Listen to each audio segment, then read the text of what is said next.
So, I work for a people supply chain company. We've hired somebody every 5 minutes for the last 5 years, but we've only hired 5% of the kids who came to us for a job. I think you have to be careful for 3 reasons in interpreting that. Most people walk around in their head believing that India has a problem with jobs. India's problem isn't jobs, it's productivity. Our unemployment rate of 4.2% is not a fudge. I think you have to make peace with that, and then you have to think about sort of solutions. The poor cannot afford to be unemployed, so they are self-employed, and that is why 40% of our labor force is really working poor. These are people who make enough money to live, but not enough money to pull out of poverty. So one important sort of thing you have to keep in the back of your head is that the problem is not jobs, it's productivity. So how do you legislate productivity? I think that's an important question for India to answer. In the last 10 years, we said that we would legislate 10 rights, right? We had a Right to Education Act, we had a Right to Food Act, we had a Right to Work Act, we spent 2 lakh crores on NREGS. Now, more people in India have cell phones than bathrooms. Does that mean we should have a Right to Bathroom Act, or shall we figure out, however dirty the birthing of the telecom industry, you still got a cell phone in the hands of almost 1 billion people? So the whole question of legislation versus actually fixing the plumbing. The Right to Education Act is a toxic piece of legislation. It confuses school buildings with building schools. It hasn't given us our learning outcomes that we want. India has licked the enrollment problem, and I'll come back to that. But sort of when you agree that the problem is not jobs, it's productivity, then the next question is, what do you do about that? Do you legislate or do you fix plumbing? When you get to plumbing, then you think about the Indian state. So after 20 years of reform, I will submit that the sins of commission by the Indian state, which are things that the government does wrong, are not as toxic as the sins of omission of the state, which is what the government doesn't do. So, my parents retired to Kanpur in Uttar Pradesh. The 4 fastest growing industries in Kanpur are private bottled water, private security, private generators, and private schools. There is no state in Uttar Pradesh. Now, I think you've got to think about that in the context of solutions, that if India wants to shift into higher productivity, which is really what poverty is about and which is really what the debate needs to be about, what are the sort of assassinators of India's productivity on the demand side and the supply side? So there are really 5, I will submit that there are 5 geographies of work. There's a physical geography of work, there's a sectoral geography of work, there's an enterprise geography of work, there is an education geography of work, and there is a legislative geography of work. And let's unpack them. So the physical geography of work is about the question of, do you take jobs to people or people to jobs? Now, this is a very important question for people like me, because we built this company on moving kids from small cities to big cities. But in a Gwalior job fair recently, I had a kid who said, give me 4,000 rupees in Gwalior, 6,000 rupees in Gurgaon, 9,000 rupees in Delhi, and 18,000 rupees in Bombay. My bags are packed, tell me where you want me to go. I said, why do you need 4 times more money to go to Bombay? He said, जितने बच्चे 10,000 में गए थे सब वापस आ गए, खाना रहना और ऑफिस जाना अब नहीं बनता 10,000 में. Eating, living, and commuting. I told him, but you're only a 4th class pass, who's going to pay you 18,000? So he says, well, I don't eat less than a graduate, do I? Khana kam thodi khata hu. So India only has 50 cities with more than 1 million people. China now has 375 cities with more than 1 million people.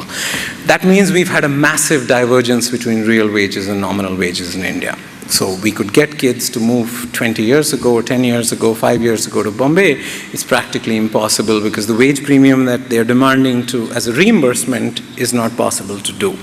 And it's not just sort of the difference between real wages and nominal wages in the urban cities. Only 5% of population growth in the next 20 years is going to happen in Karnataka, Andhra Pradesh, Tamil Nadu, Maharashtra, Gujarat, but 35% of GDP growth. But the 5 states of UP, Chhattisgarh, Bihar, Madhya Pradesh, and one more are going to be 50% of population growth. So, we don't have a Chinese New Year in India yet, with 250 million people buy a train ticket and go home for Chinese New Year on Chhat or Diwali or Eid or Christmas. But we might end up with that anyway if we don't sort out this physical geography of work problem. The sectoral geography of work is probably well known. We have 50% of our labor force works in agriculture. They only generate 15% of GDP. 50% of India is self-employed. That's not some overweighted entrepreneurial gene among Indians. The poor cannot afford to be unemployed, so they are self-employed.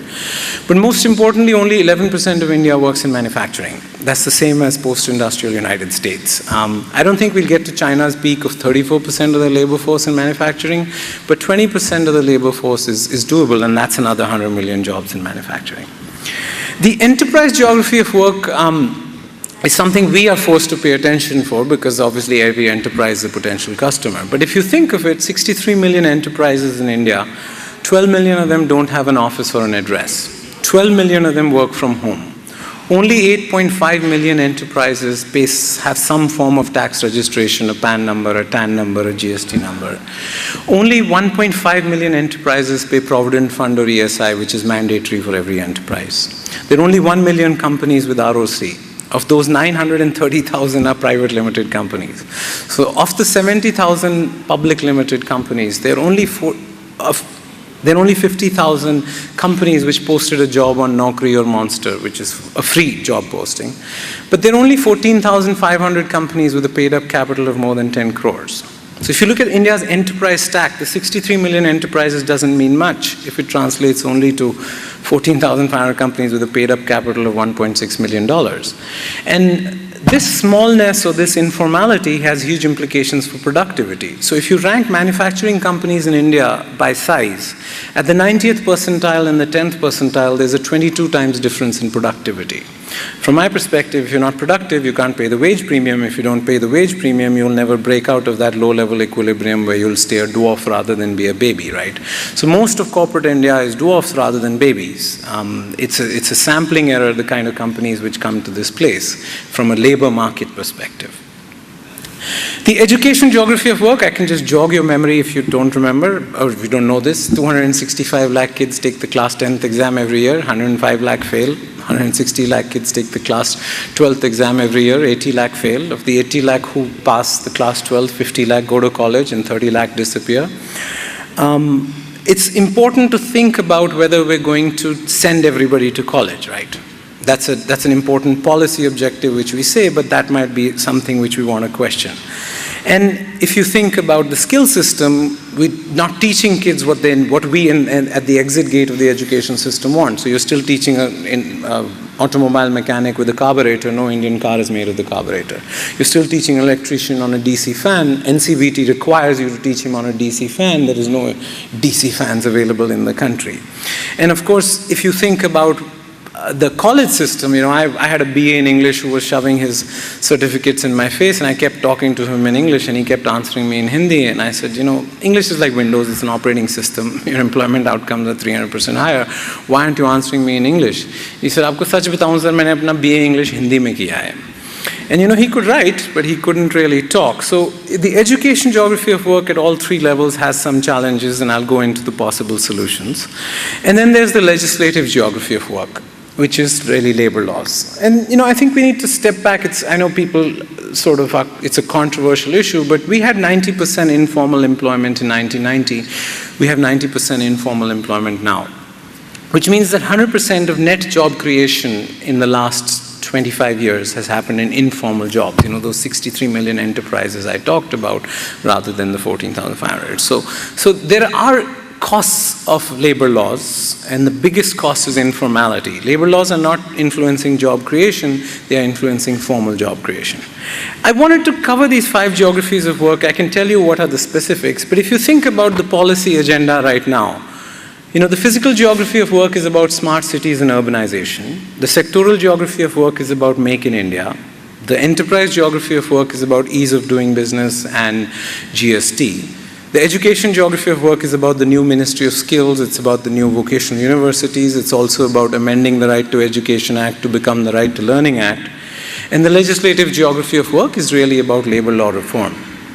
I would submit that the biggest learning of the last 10 years is you can't talk about the 3 E's of education, employment, and employability individually. Just reforming education doesn't mean anything if you don't reform employability, and you're talking about employment without reforming employability also doesn't make sense.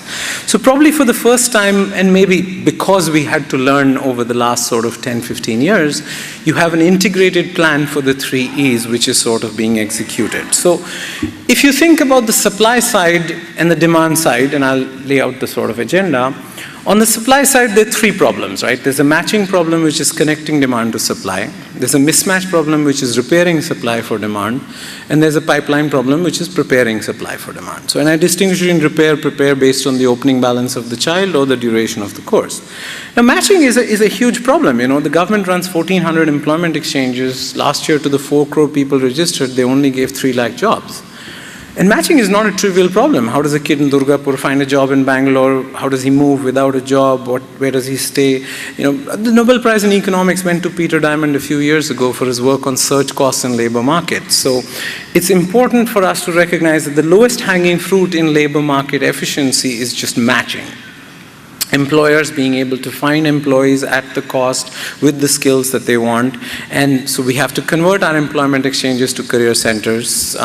Just about 10 of them have happened out of the 1,400 right now, but over the next sort of 5 years, you'll see most of them become career centers where they offer counseling, they offer assessments, they offer training, they offer apprenticeships, and obviously they offer job matching. And they will not be staffed by civil servants, but they will be sort of PPPs with private companies. I think matching is important. The labor law agenda, if you think about it, is the 90% informal employment sabotages matching. And let's not equate sort of matching with Chapter 5B of the Industrial Disputes Act or labor reform, which is the hire and fire clause. I think the hire and fire clause is very important, but we have 22 definitions of wages. You have 17 definitions of workers today. You can't comply with 100% of India's labor laws without violating 10% of them. So there's a lot of work to be done in labor laws outside hire and fire that we eventually get to hire and fire. India has among the highest payroll confiscations in the world. For a low-wage employee, we have to deduct 47% of their payroll in PF, ESI, EDLI, EPS, whatever it is. People can't live on half their salary. So there's a lot of labor law reform which can be done outside hire and fire, which I would submit is an important agenda. If you think about mismatch or skill development, so the most important thing is that there's a new Ministry of Skills. You know, till last year, there were 22 people in ministries involved in skills. Anybody could say no, nobody could say yes, which is always a difficult situation in policy. So now at least you have one neck to catch. I think that the national occupation codes, which were supposed to create connectivity between demand and supply, did a bad job. They're being replaced by the sector skill councils. And the labor market's got quite sophisticated. I have a multinational bank who pays me $22,500 for feet on street liability sales, and a nationalized bank which pays me $8,000. The kid is the same age and job description is exactly the same. Or you have Bose Speakers which pays me $45,000 and Reliance which will say pay me $12,000 for retail floor supervisor. Now the kid is the same, job description is exactly the same, but there's a 3 or 4 times wage premium, right? Now the difference may be body odor, it may be English, it may be sales, it may be functional skills, but if you want to do matching, you've got to take it to that level of granularity. And so we're in the process of replacing the national occupation codes with the sector skill councils, which will be employer-led standards and specifications of how the jobs will get created. I think apprenticeships is probably the lowest hanging fruit. India only has 300,000 apprentices. Germany has 3 million, Japan has 10 million, China has 20 million. So if we had the same proportion of our labor force in apprentices as Germany, we would have 15 million apprentices. And so 6 months ago, the Apprenticeship Act was amended. It went through both the Lok Sabha and Raj Sabha. And the old Apprenticeship Act, which was written in 1961, really did not allow employers to take apprentices. So we think now this 300,000 number is already gone up to about 600,000 in the last 6 months, but it could easily sort of go up to 10 million. I think the market failure in skills is the most tricky policy problem. See, employers are not willing to pay for training or candidates, but they're willing to pay a premium for trained candidates. Candidates are not willing to pay for skills, they're willing to pay for a job. Banks or microfinance aren't willing to lend to the candidate unless a job is guaranteed. And training companies are unable to fill up their classrooms. So who pays sort of is a fundamental question. Gary Becker got his Nobel Prize for the fact that employers cannot pay for vocational training because there are 3 holes in the bucket. You pay for training, the kid doesn't get a job. You pay for training, the kid gets a job but is not productive. or you pay for training, the kid gets a job, is productive, but he leaves. So learning risk, attrition risk, and productivity risk means that it's unrealistic to expect employers to manufacture their own employees. But we haven't been able to sort of find out a good third-party way of financing. Microfinance hasn't really worked out. Vouchers haven't really worked out without corruption. Loans haven't really worked out when most of the jobs require migration. So I think the missing piece in the puzzle right now, in skills at least, is who's going to pay. But there are a lot of things being tried right now. In the pipeline, which is really education, I think the Right to Education Act was fighting yesterday's war. Most people don't realize India's enrollment ratio in schools is 110%, which means some kids who had dropped out are coming back. Now, whether they're coming back for midday meals or they're coming back for other things, they are coming. But it's also clear that we don't have learning outcomes, because the kids are there, but most Pratham and Asar studies will tell you that they can't do it, and I can sort of verify that. But that was okay when you thought about learning outcomes differently. From the world of work perspective, class 10 has become the new class 8, and class 12 will soon be the new class 10. And I would submit that reading, writing, and arithmetic are probably the most important vocational skills you need anyway. The world of work has changed. There's no such thing as an unskilled job anymore.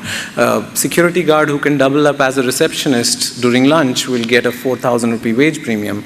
So the wage premium is very important to recognize. It's directly being linked to we used to call it the wage premium. It's almost the school premium now.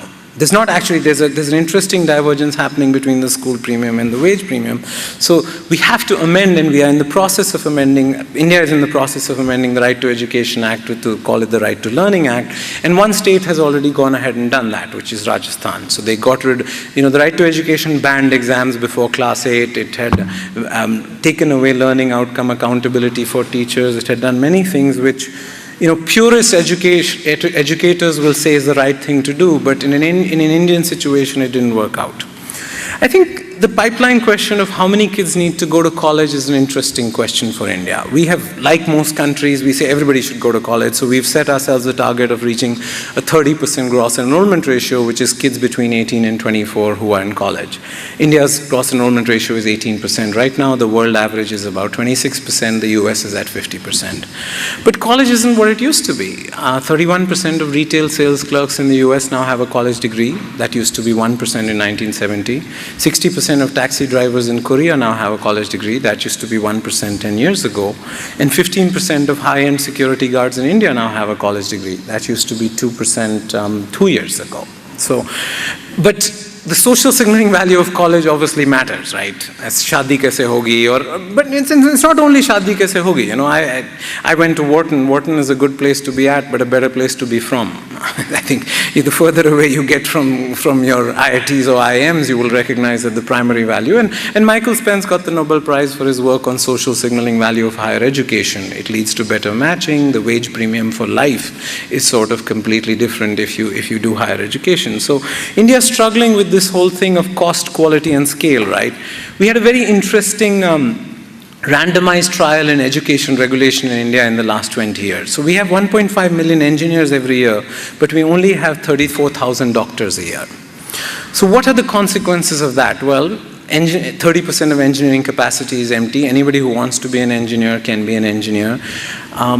The only salary in India which has not moved for the last 6 years is the entry-level IT salary hiring for, say, TCS or Infosys or Accenture, which has stayed exactly stagnant because they only hire 250,000 engineers. They used to hire 250,000 out of 400,000. Now they hire 250,000 out of 1.5 million. So the only salary which has sort of stayed stagnant. So anybody who can be an engineer, who wants to be an engineer, can be an engineer. UP Technical University, Mayawati, put on 250,000 seats, 125,000 of those are empty. There are 200 engineering colleges in Andhra Pradesh this year which got less than 10 admissions. So I have a large customer, it's a hospital in Hyderabad, who said, my first 2 hospitals were hotels which were shutting down. My next 2 hospitals are going to be engineering colleges. So from a regulatory perspective, from a public policy perspective, that's a very interesting outcome where we chose quantity over quality. So AICT was a regulator who was bribed to expand capacity. MCI, the medical regulator, was bribed to keep capacity down. But even today, India needs 100,000 doctors a year. We only have 34,000 doctors. So this cost, quality, and scale sort of tension which we have in India, in a democracy, you will always expand capacity. John Gardner, he was an education secretary in the 1960s in the US. He wrote a great book called Can We Be Equal and Excellent? I think that's a very important sort of lessons for India as we struggle with. We want costs to be low, but we want quality and we want scale. A lot of people talk about, well, vocational training in India is, we have a partnership with Singapore. They spend $12,500 a year on a plumber. I mean, that's how much we spend on an IT engineer. Borton was 18,000 rupees an hour. ISB is 13,000 rupees an hour. IITs are about 8,000 rupees. IIMs are 8,000 rupees an hour. IITs are about 3,000 rupees an hour. Vocational training in India is 200 rupees an hour. So cost, quality, and scale are binding constraints for India. It's not a maximization problem, it's sort of an optimization problem. So in the supply side, there's a matching sort of policy stuff going on. There's a mismatch and there's a pipeline problem. On the demand side, as I said, we have to do more urbanization, we have to do more manufacturing, we have to improve ease of doing business, we have to pass GST, we have to improve infrastructure, and I think we have to do labor reform. So, in closing, I would only submit to you that the political economy of the transformation of India's labor market is important to understand. India's problem is not what we need to do. I mean, a large part of what I said, for example, you could change the date on the Kothari Committee report of 1968 and not go very wrong in higher education. Apprenticeship Act reform was the 20th point in Indira Gandhi's 20-point program in 1975. So it's important to recognize our problem is not what is to be done. That's pretty well known, and it's pretty well known for a very long time. And so the question is, how do you shift this to from what to who and how? And that's sort of where the challenge goes on about there's no such thing as Big Bang reform in India. I know a lot of people in conferences like this sort of say, well, why isn't there Big Bang reform? That's not our thing. We don't do Big Bang reform in India for three reasons. One is Big Bang reforms attract an antibiotic reaction. We are a genuine democracy. Second is they imply one solution for India. 9.5% of Kerala is now Bihari because they've sent 10% to the Middle East. So an export labor market like Kerala has completely different labor markets and dynamics than Bihar. If you think about land markets in economic wastelands like UP, they're completely different than land markets in Maharashtra. And the other and most important one is that incremental sustained reform is not inconsistent with sort of large ambition. But the question is, do you get it in Delhi or do you get it in state capitals? I will submit that 29 chief ministers matter more than one prime minister. So our primary interpretation of the Constitution till now has been 254(1) of the Constitution, which says that if central laws and state laws conflict, then the central law always wins. And that was sort of Indira Gandhi. In 15 of her speeches, she said that strong states lead to a weak nation. But there was always 254(2) of the Constitution, which said that if a state wanted to amend a central law, you could pass it in the Legislative Assembly and send it to Delhi, and if the cabinet agreed with you, you could send it to the president for signature without getting Lok Sabha and Raj Sabha approval. Now that's a very interesting vehicle, provided the Delhi wants to give away power. India has always been ruled from Delhi, but Rajasthan is the first state which sort of used 254(2) of the Constitution to amend labor laws. Fascinatingly, Rajasthan only amended 4 labor laws. Madhya Pradesh has just now amended 17 central laws and got presidential assent. I'm not sure, maybe if some of you know that, but Tamil Nadu photocopied exactly the same land bill that was proposed in Delhi and used 254(2) to get presidential assent. They just got presidential assent. So now in Tamil Nadu, the land law which was supposed to be passed in Delhi is actually applicable in Tamil Nadu.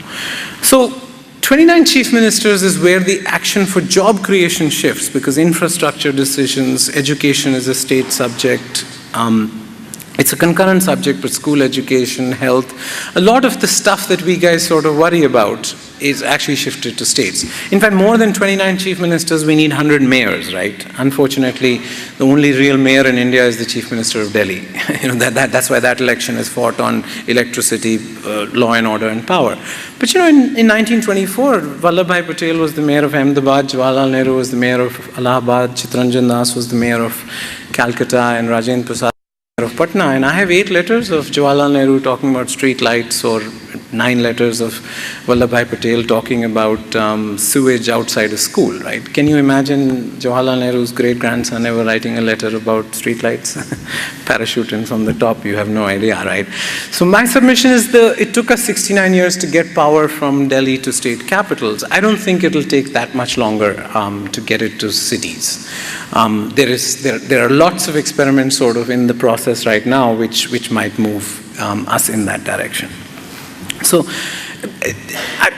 I'm not going to cover much about what Teamlease does. We're a staffing company, but our industry is really a subset of the labor market transformation which is coming. But it's really simple. The staffing industry in most countries in the world is between 5 and 15% of the labor force. In India, it's 29% of the labor force. But 99% of the industry is informal.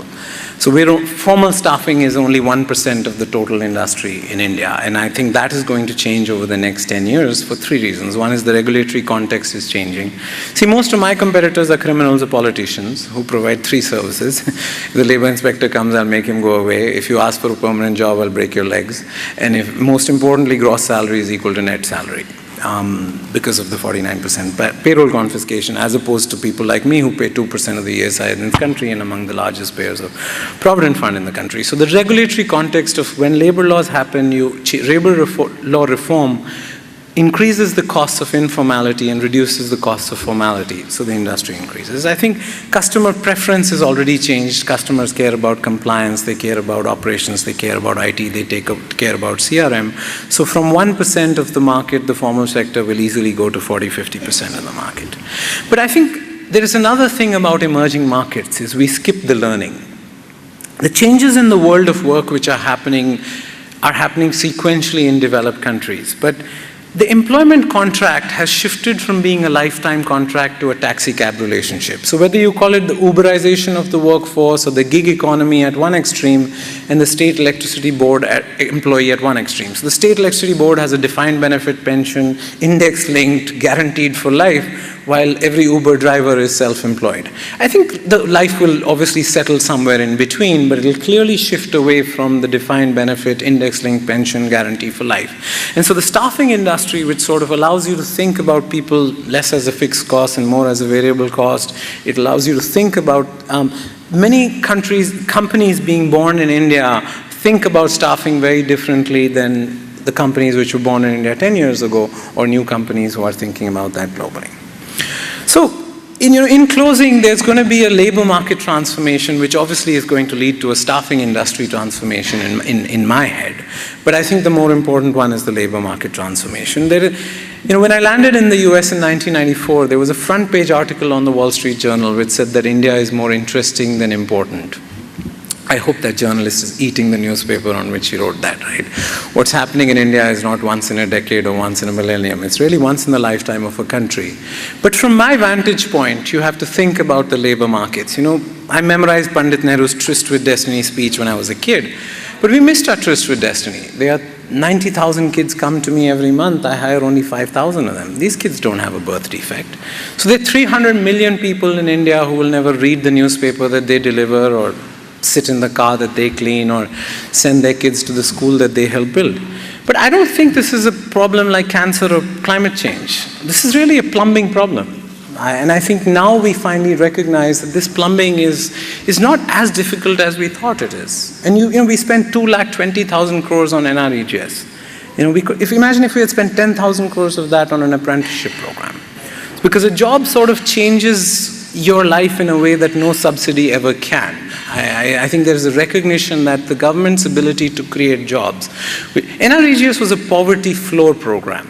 That's a completely different thought world from a job creation program. I think a poverty floor program is structured as a direct benefit cash transfer. There are different characteristics of it. It is not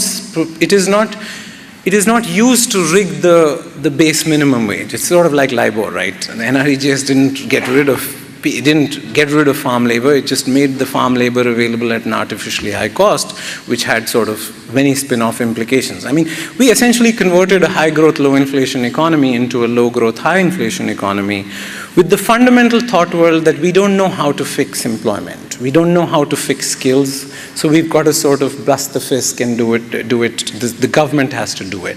I think that's sort of changed, and there is a clear sort of integrated agenda after a long time. I think that the integrated agenda has its political economy challenges. I think the integrated agenda, if you think about Gerhard Schroeder, his Hartz Committee labor reforms, which he did in 1999 or 2000 in Germany. In 1998, there was a cover page of The Economist which said Germany was the sick man of Europe, and Angela Merkel has really seen the manufacturing renaissance. Part of it, there are many other reasons, of course, but was the getting rid of collective bargaining for industries, getting rid of the minimum wages, thinking about trade unions differently, a lot of which is sort of going on in India. The political economy of that is challenging in Delhi, but the political economy of that isn't as challenging in state capitals. Now you've got 9 states thinking about labor reforms in various stages. Tamil Nadu will do one law. As I said, Madhya Pradesh has done 17. Odisha is going to do one law. Punjab is going to do 4 laws. So I think that increasingly by getting rid of the fountainhead, you could catch the neck in Delhi and you could never get labor reform. That is probably the biggest change which has happened in the last 18 months. And in skills and education, those things take more time, but there's lots of projects going on. So I can talk more about the company, or I'd be happy to answer any questions at this point.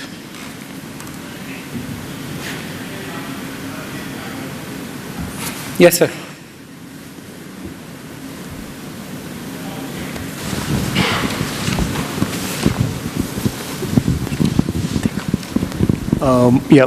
Thanks for giving this opportunity.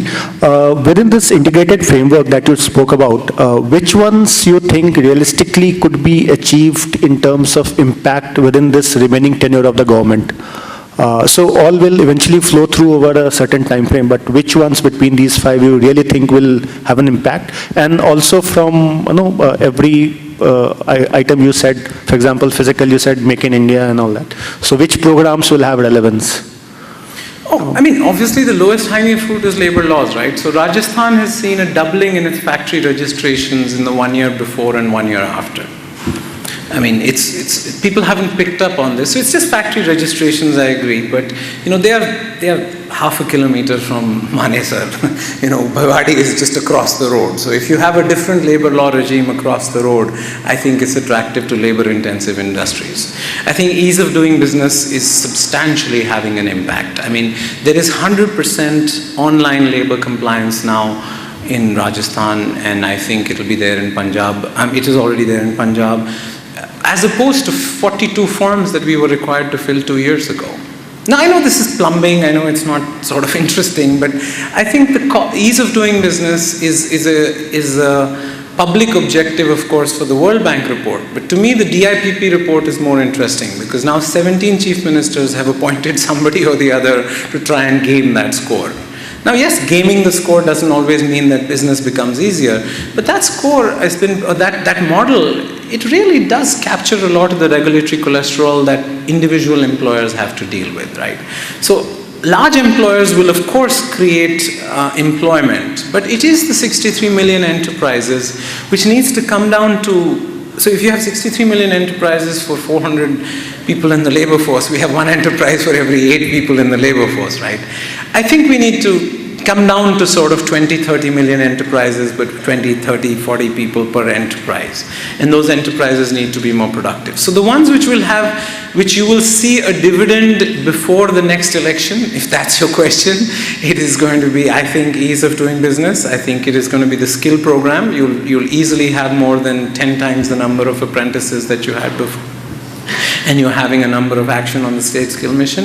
I don't think the education reform stuff will show up. I think the legislations will be passed or the things will be changed, but that education reform, Right to Education Act is going to take 5-10 years for us to sort of overcome the toxicity of that. So labor law reform will come, ease of doing business will come. I think about 4 or 5 smart cities will come. I don't know whether they'll be lighthouses, but they will come for sure. And if I can squeeze one more, this integrated framework, is it something which is proprietary to you, or is it something which some think tank has developed? I don't know, what's the genesis of this framework? It's part of the framework which the government is working on. I mean, it was articulated partially, I think, in their manifesto, but it's been, I mean, it's not a framework which is new, right? I mean, with the urbanization, see, this framework is 5 transitions: farm to non-farm, rural to urban, subsistence wage employment to subsistence self-employment to wage employment, school to work, and informal to formal. So there are 5 labor market transitions, which I think every economist has sort of told India for many years. The question is, which one of these transitions happen to be directed by Delhi, and which ones do you give chief ministers the space? See, there are 4,700 IAS officers in Delhi. 980 of 4,700 IAS officers in India, 980 of them are in Delhi.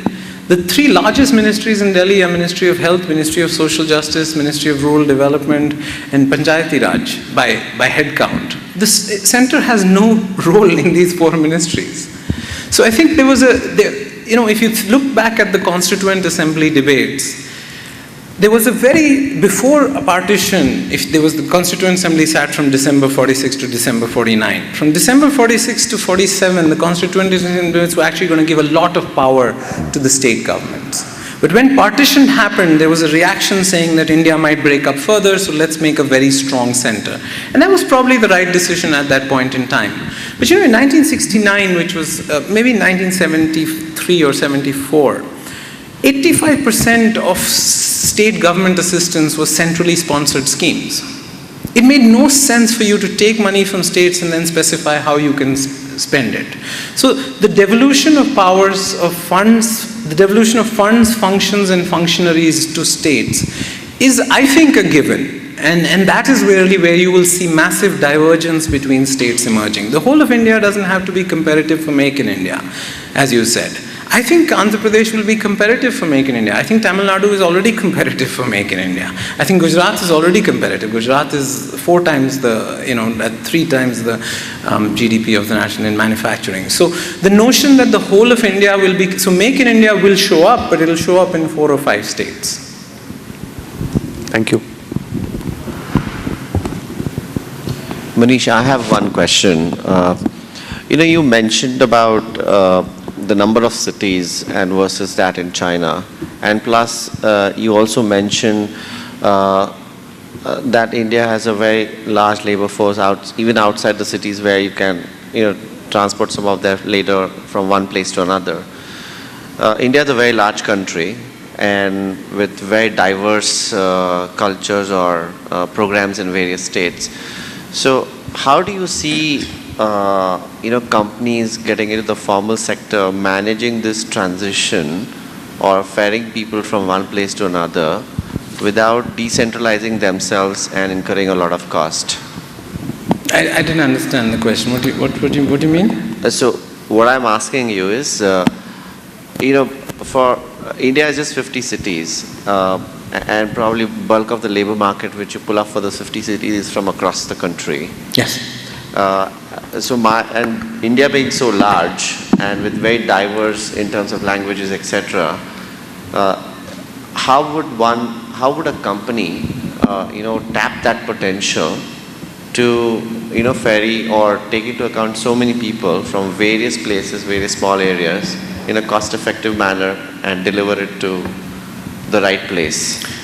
So if you think companies can solve or will have to deal with sort of India's urbanization problem, they can't. I think the question we have to answer is, are we going to shove more people into these 50 cities, or are we going to be like China with 375 cities? Even China, when you think about it, Beijing just announced their 9th ring road. It is 900 kilometers in circumference, and it's 125 kilometers from Tiananmen Square to the furthest point. Or Greater Tokyo, for that matter, now has 36 million people.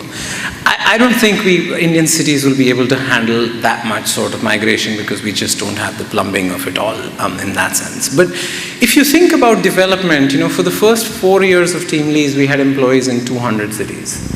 Then it went up to 1,000 cities. Now we have employees in 5,000 cities and towns, and next year we'll probably have in another 2,000, which we'll add. So we're really a child of low hiring standards, and we're a child of domestic consumption, where sales, customer service, and logistics is 65% or 70% of the people we have. And that is, people are really building out. So I know, if you say, are they going to move, so they're going to hire that one guy in Gorakhpur, or that one guy in Kanpur, or the AC mechanic in Barmer or Chunjunu or wherever else. That we are already seeing. As a company, we have been dragged into this 5,000 sort of long tail of India's geography of work, where they just want one customer service guy, one sales guy, one this. That's already happening on domestic consumption. So FMCD, agri-chemical sales, water filter sales, that is already happening. Will people be able to pay the wage premium, as that kid said, that give me 18,000 rupees to live in Bombay? I think it'll depend on Bombay, right? I don't think you would. I've had 4 of my clients move to Bangalore, right? Quicker moved to Bangalore, Ola moved to Bangalore, InMovie moved to Bangalore, and Just Dial moved to Bangalore. They just packed up and moved, saying that it's not because we want to be in Bangalore, it's because we can't get fresh engineers to move into Bombay, right? So the hotspots of entrepreneurial activity are turning out to be Gachibowli outside Hyderabad, or Magarpatta outside, or Mohali outside Chandigarh, or Bangalore, and the single characteristic of these places is mixed use residential with low cost. Bangalore's commercial rental has been flat for the last 15 years. Most people don't realize it. It was 45 rupees a square foot in 2000. It is 45 rupees a square foot in the center of town right now. So I think that mixed use, low cost, high quality, where commute time is lower, is where more companies will sort of shift out. As you said, I mean, these 4 there is no case for a tech company to be based in Bombay. I think so, wherever else it happens. So you will start seeing self-selection. Like in the first phase, you saw multinationals move to Gurgaon. Their headquarters moving to Gurgaon, you started seeing tech companies move here. But increasingly, I think the current incumbents will find themselves challenged. So you can't solve the problem, you'll just have to pick up and move if you want to do that. Yeah, companies can't solve the problem. Room tax. We're all set? Sure. Manish, if we need to create these 100 million jobs or whatever, a large part of them in the organized sector, now you can't create these jobs in technology, you can't create these jobs in pharma, you can't create these jobs in even construction, I presume. So where do these jobs get created? So, I mean, if your question is, does India have the same manufacturing opportunity that China had in the 1980s? No. I think manufacturing has changed all over the world. I think technology has changed. The first $100 billion of revenues for the IT industry in India created 3 million jobs. The next $100 billion in revenue will create 1 million jobs. So I agree on that. But the question is 11%, are we what Danny Roderick sort of calls it, are we deindustrializing early? Right? I think 11% of the labor force in manufacturing still has upside for us. We could get to 15, we could get to 20. We won't get to 35% of the labor force. See, India has one of the most painful things for me in the last sort of 10 years was people lumping India together with Brazil or Russia or Indonesia, right? Ricardo Hosman's a professor at the Kennedy School. He's one of my favorite professors there, who talks about economic complexity being the best predictor for future economic success. India is very economically complex. We make everything and we do everything. We don't do it well and we don't do it at scale. But a child of our domestic consumption and some of the sort of economic philosophies in the 50s, 60s. So I think that economic complexity actually offers us an opportunity that other emerging markets haven't had. I know people say that no country has gone straight from agriculture to services. India has actually gone from agriculture to services. But I think our economic complexity allows us to let those services be a little more value add, not as much value add as IT, and allows us to take manufacturing from 11 to 20. So Make in India, I think, is really, it's not a industrial policy where you target certain industries like light. I mean, that's going to end up sadly. Make in India is really connected to ease of doing business, is connected to infrastructure, is connected to GST. So it's more of a horizontal rather than the vertical that sort of people take it out to be. Yeah, if you could throw some more light on the point number 2, which was the sector focus. If you could elaborate on that, the sector part. For Make in India? The point number 2, which said after the physical, then you said... Yes. But the sectoral geography of work is really which sector of the economy do people work? So India became the largest producer of milk in the world last year. 75 million people produced 120 million tons of milk. But the US, 100,000 people produce 60 million tons of milk. So these 75 million people are employed technically, but they're just hanging out, right? I mean, more importantly, they're condemned to poverty. So I think the relative sort of distribution between manufacturing, services, and agriculture is a question which is an interesting one, saying, are you the waiter in the restaurant or are you the chef? Can you decide, can you target a certain percentage of your labor force working in manufacturing? That's not how it worked in China, right? I mean, the most successful farm to non-farm migration was China's sort of 300 million people. But it wasn't targeted that way. China became an easy place to do business, the infrastructure got built, a few other things happened, and then it's not like they skilled China before the manufacturing moved either, right? Their skilling program, which we've studied in quite a lot of detail, was not exactly saying, do jobs come first or skills? I mean, most of their skill program was an apprenticeship program, right? Foxconn hired 1 million people, moved them into dormitories, and moved them out. But one of the saddest meetings I had was with the head of Foxconn a few weeks ago, who said, I can't imagine having 150,000 employees in one location in India, even though he has 350,000 now. I said, is it labor laws? Is it skills? Is it ease of doing business? Is it this? He said, well, it's all of the above. Right? But I'm going to have 25,000 people in one place. I'm not going to have 150,000 people. I think India needs factories or cities with 150,000 people with dorms. That's the only way we're going to be able to do it at scale. So the sectoral geography of work is about shifting the farm to non-farm sort of transition. But as a consequence of that, it's also the self-employment to wage transition. See, only 20% of India has predictable wages. I think for a country, everybody can't be an entrepreneur. So wage employment has to rise to 50-60% of employment, because self-employment is not. Most self-employment in India is self-exploitation, right? There was a Russian economist, Chayanov, in the 1920s who gave the theory of self-exploitation for small farms. He said small farms are viable because you don't have to pay yourself a salary and you don't have to pay your kids a salary. Most self-employment in India is that self-exploitation. So we shouldn't, when you talk about self-help groups, we shouldn't talk about our 50% self-employment as a feature. It's a bug, right? So the sectoral geography of work, as we shift from farm to non-farm, will also reduce self-employment. So it's really two transitions, self-employment to wage employment, and it's farm to non-farm.